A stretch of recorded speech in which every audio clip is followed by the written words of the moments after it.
అసలు తాళ్ళు కట్టి తీసుకొచ్చినా అసెంబ్లీకి రాడు ఆయన. బలవంతంగా తీసుకొచ్చి ఆ గేటు దగ్గర పెడితే పారితో వచ్చేస్తారు. ఇక అసెంబ్లీకి రావడం అనేది ఈ 5 సంవత్సరాల్లో ఇక అతని వల్ల కాదు. ఇక ఆడ చెల్లె చెప్తుందిగా, అంత పిరిగివాడు అయితే ఎందుకు రాజీనామా చేసి పోటీ చేయబడి కావాలంటే నీకేదో 39% అంటున్నావు కదా, మా 11 మందితో రాజీనామా చేసిరా, ఇప్పుడు నీకు ఎంత పర్సెంటేజ్ ఉంటుందో అడుగుదా ఉందామా. కాబట్టి జగన్మోహన్ రెడ్డి పని అయిపోయింది.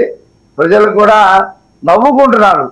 ఓహమ్మ, ఇంత భావదరిద్రం ఉన్నటువంటి నాయకుడిని మనం 5 సంవత్సరాలు ముఖ్యమంత్రిగా పెట్టుకున్నాం. ప్రజలు అసెంబ్లీకి వెళ్ళమని పంపిస్తే నాకు 2 నిమిషాలు మైక్ ఇస్తారు. నువ్వు ఇప్పుడు అడిగావా? ఈ ప్రభుత్వంలో ఏ రోజైనా అసెంబ్లీకి వచ్చి నేను ఫలానా విషయం మీద మాట్లాడతానని చెప్పి అడిగితే ఇవ్వలేదు.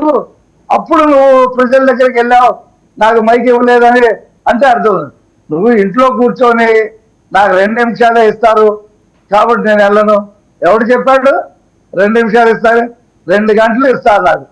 రఘురామకృష్ణరాజు, నువ్వు రా, నీకు 2 గంటలు టైం ఇస్తాను మాట్లాడటానికి అని చెప్పేసి అన్నాడు. కాబట్టి అక్కడ అయిపోయింది సార్ పని. ఆ పార్టీ మొత్తం కూడా మీరు చూడండి, నెక్స్ట్ ఏప్రిల్ మే కల్లా మొత్తం ఖాళీ అయిపోద్ది.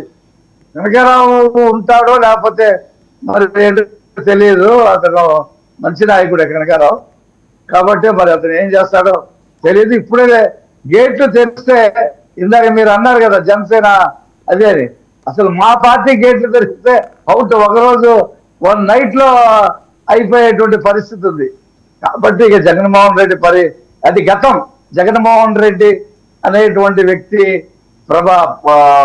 ప్రాభవం అది గతం, ఇక అయిపోయింది. ఇక అతను చేసిన అవినీతి, రోజుకో అవినీతి పుట్టల్లో నుంచి పాముల్లాగా బయటకు వస్తారు. చూడండి, అతను ఎవరో సిఐడి సంజయ్ అంట. 2 కంపెనీలు ఒకడే.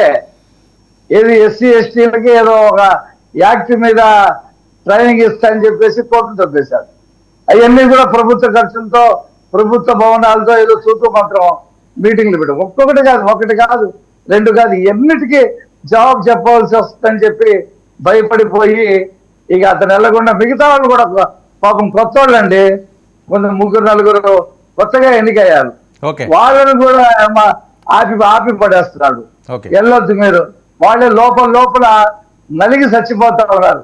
ఇతనే నాయకుడు రా బాబు, మమ్మల్ని అసెంబ్లీకి వెళ్ళొద్దంటాడేంటి? అసెంబ్లీకి వెళ్ళి ఫైట్ చేయాలా? మన మాట వినకపోతే బయటికి రావాలా, వాకౌట్ చేయాలా, ప్రజల్లోకి వెళ్ళాలా? అసలే అసెంబ్లీకి వెళ్ళదా, ఇంట్లో కూర్చొని సాక్షిలో ఒక వీడియో తయారు చేసి దాన్ని బయటకు వదులుతాడు. ప్రెస్ మీట్ కూడా పెట్టి మాట్లాడే పరిస్థితి లేదు. టీవీ ఫైన్ రానివ్వడు, ఏబిఎన్ రానివ్వడు, ఈటీవీని రానివ్వడు, ఈనాడిని రానివ్వడు, ఆంధ్రజ్యోతిని రానివ్వడు. వాళ్ళు మనుషులు బాజా భజంత్రీలు కొట్టే వాళ్ళని చుట్టూ వాళ్ళు అడిగిన క్వశ్చన్లు కూడా పాపం చెప్పలేనటువంటి పరిస్థితి ఏర్పడి చాలా ధైర్యంగా ఉంది సార్ అతని పరిస్థితి. Right, okay Kiran. అతను